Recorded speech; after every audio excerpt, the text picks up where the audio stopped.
Hello दोस्तों, तो आज मैं बनाने वाली हूँ गुणों से भरपूर गोंद और खजूर के लड्डू। ये लड्डू बहुत हेल्दी होते हैं, बहुत फ़ायदेमंद होते हैं। ये हमारी इम्यूनिटी को बढ़ाते हैं, जोड़ों के दर्द को कम करते हैं, हड्डियों को मजबूत बनाते हैं और हार्ट के लिए तो बहुत अच्छे होते हैं।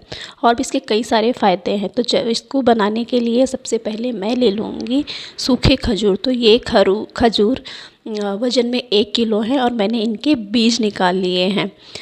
और इसके साथ में मैं ले लूँगी लगभग 250 ग्राम सूखा नारियल। इन दोनों को मैंने चक्की में पीसने के लिए दे दिया था। और अब ये चक्की से जब पिस के आए हैं तो इसका बारीक सा पाउडर हो गया है। ये आप देख सकते हैं, एकदम बारीक, इससे ज़्यादा बारीक इसका पाउडर हो नहीं सकता है। तो इतना बारीक हो गया है। तो दोस्तों, अगर आप इसको चक्की में नहीं देना चाहते हैं तो आप इसको घर पे भी पीस सकते हैं।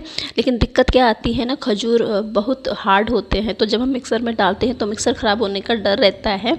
तो आप क्या कीजिए, नारियल को ऐसे मोटा मोटा काट लीजिए और खजूर के बीज निकाल लीजिए और इनको थोड़ा थोड़ा करके मिक्सर में पीसिए। तब ये अच्छे से पिस जाते हैं, घर में ही मिक्सर में पिस जाते हैं और मिक्सर भी ख़राब नहीं होगा। तो ध्यान रखिएगा, खजूर को अकेले नहीं पीसना है, उसके साथ में हमें नारियल भी ऐड करना है। तब जाके हमारा जो खजूर और नारियल का जो मिक्सचर है वो तैयार होता है।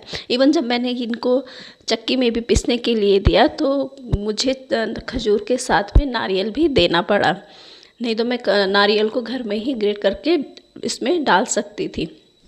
ठीक है, तो ये ध्यान रखिएगा। और साथ में मैं ले लूँगी 200 ग्राम जितना गुड़। तो मैंने यहाँ पे खजूर का प्रयोग किया है, इसलिए मैं गुड़ कम ले रही हूँ। तो आप अगर खजूर का प्रयोग नहीं करते हैं तो आप गुड़ ज़्यादा लें।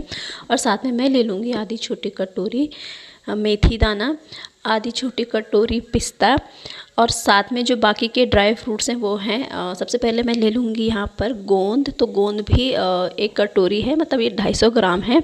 और बाकी जो मैंने ड्राई फ्रूट्स लिए हैं वो है अखरोट, बादाम, काजू, और ये है भिलावा।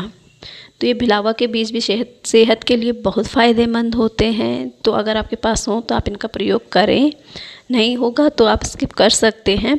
और इसके साथ में मैं ले लूँगी 1 किलो के करीब आटा, आधा किलो घी।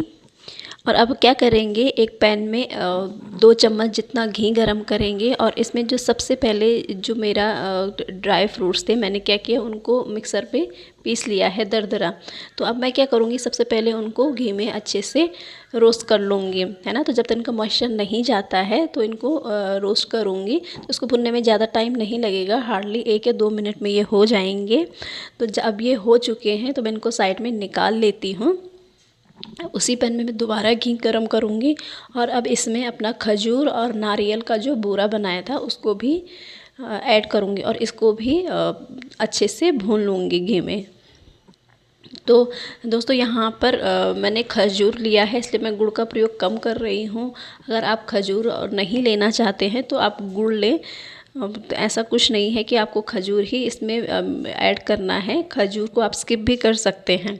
अब खजूर भी हो गया, उसको मैंने निकाल लिया है। अब उसी पैन में मैं घी गरम करके अब इसमें मैं गोंद को भून लूँगी। तो गोंद भी मेरा अच्छे से 2 मिनट में हो जाएगा, इसको भी भूनने में ज़्यादा टाइम नहीं लगेगा, ये भी जल्दी से फूल जाएगा। जब आप गोंद को भूनते हैं तो आप ध्यान रखिए कि अगर मोटा हो तो उसको हल्का सा पहले क्रश कर लें और फिर इसको भूनें। तो यहाँ पर ये देखिए, और इसको धीमी आंच में भूनना है, नहीं तो ये अंदर से कच्चा रह जाता है। तो अब देखिए ये अच्छे से एकदम से फूल चुका है। तो बस हमें ऐसा ही इसको फुलाना है, ऐसे इतना ही यहीं तक भुनना है और इसको भी मैं अब साइड में निकाल लूँगी। अब इसके बाद जो सबसे ज़्यादा टाइम जिसमें लगने वाला है वो है आटा भूनने का। तो यहाँ पर जो मेरा आटा है मैं उसको एक साथ नहीं भूनूँगी, उसको आधा आधा करके भूनूँगी। तो यहाँ पर आटे को हमें एकदम से धीमी आंच में भूनना है। तो अब देखिए यहाँ पे जब तक हमारा आटा अच्छे से ब्राउन नहीं हो जाता, मतलब उस पर खुशबू नहीं आने लग जाते, उसका कलर चेंज नहीं हो जाता, तब तक हमें उसको हल्के हाथों से भूनते रहना है। तो जो लड्डू बनाने का जो सबसे ज़्यादा टाइम है ना वो यहीं पे लगता है, बाकी का जो प्रोसेस है वो आराम से हो जाता है। अब देखिए आटा भी भुन चुका है, इसको भी मैंने बाकी के मिक्सर में ऐड कर दिया।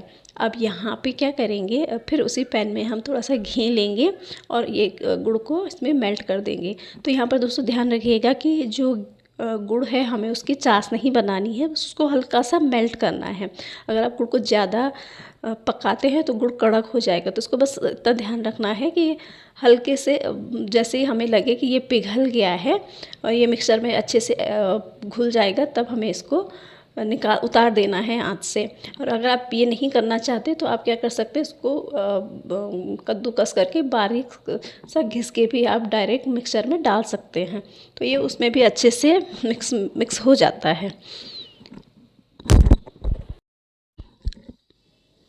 अब गोंद भी ठंडा हो चुका है, इसको मैं कटोरी से ऐसे क्रश कर लूँगी और फिर जाके मैं इसको मिक्सर में ऐड करूँगी। तो अब मैंने सारा मिश्रण एक साथ मिला लिया है और अब क्या करना है, उसी पैन में घी गरम करके इसमें घी डालना है, तभी इसमें बाइंडिंग आएगी, है ना। तो घी को हम ऐसे हल्का सा गलाएंगे, तो एक साथ नहीं डालेंगे घी एक साथ। अगर ज़्यादा हमने घी डाल दिया तो लड्डू फिर बंधेंगे नहीं।